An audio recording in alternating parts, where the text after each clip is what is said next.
سبحان اللہ. وہ دعائیں فرماتے ہیں، دعائیں. نیک لوگ کچھ گناہ گار ہوتے ہیں، عذاب میں مبتلا ہوتے ہیں، آپ نے یہ گفٹ بھیجا، آپ کے تحفے کی وجہ سے ان کا عذاب دور ہوگا. 11 مرتبہ سورۃ اخلاص پڑھی. ایک شخص قبرستان ہفتے کے بعد آیا، دیکھا اکٹھے، پوچھا خیر ہے کیوں؟ کہ آپ نے جو 11 بار سورۃ اخلاص پڑھ کے تحفہ بھیجا تھا نا، اللہ کی طرف سے جو ہمیں انعام ملے ہیں نا، وہ ابھی تقسیم ہو رہے ہیں. سن رہے ہو؟ تو معمول بناؤ گے یا نہیں؟ ہمارے ہاں دیہاتوں میں ایسے ہوتا ہے، لوگ سگریٹ نوشی کرتے ہوئے قبرستان میں راستے ہوتے ہیں، قبروں پر راستے بنا لیتے ہیں.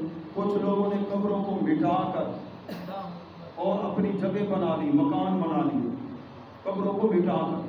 تو میں نے پہلے بتایا حدیث پاک کا مفہوم ہے. اللہ کے پیارے محبوب صلی اللہ علیہ وسلم کا کیا فرمان ہے کہ آگ کے انگارے پر تیرے پاؤں آ جائیں.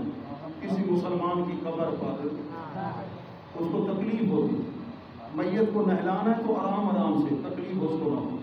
ایسے اس کی قبر پہ پاؤں آئے گا تو اسے تکلیف ہوگی. اس لیے سیدی اعلیٰ حضرت عظیم البرکت آپ کے فتاوی شریف کے اندر کئی حوالے آپ نے نقل فرمائے. کسی اللہ کے ولی کے مزار کے قریب جاؤ تو چومنا، بوسہ دینا کہتا ہے، وہ فرماتے ہیں دور ہو کر کھڑے ہو. اسی میں احتیاط ہے. البتہ چومنے کے بارے میں بعض نے لکھا ہے کہ جائز ہے، لیکن عوام کو چاہیے دور کھڑے ہو جائیں، 3 قدم پیچھے ہٹ کے. اس طرح ہے نا مزار، قبر مبارک ایسے ہے اس طرح. اور فاتحہ شریف، سورۃ اخلاص، سورۃ ملک شریف میں پڑھی. بعض بات ایسے ہوتا ہے کسی نے اوپر وہ بنائی ہے نا تجرسی، اوپر ہو سکتا ہے بے احتیاطی ہو گئی ہو، قبر والا اس سائڈ پر ہو جہاں آپ کے پاؤں ہیں، تو بے احتیاطی ہو جائے.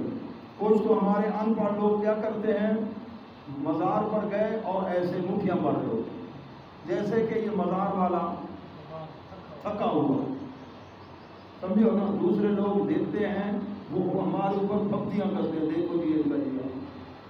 اور پھر عورتوں کا ناچتے ہوئے جانا، ڈھول ڈھمکے کے ساتھ مننا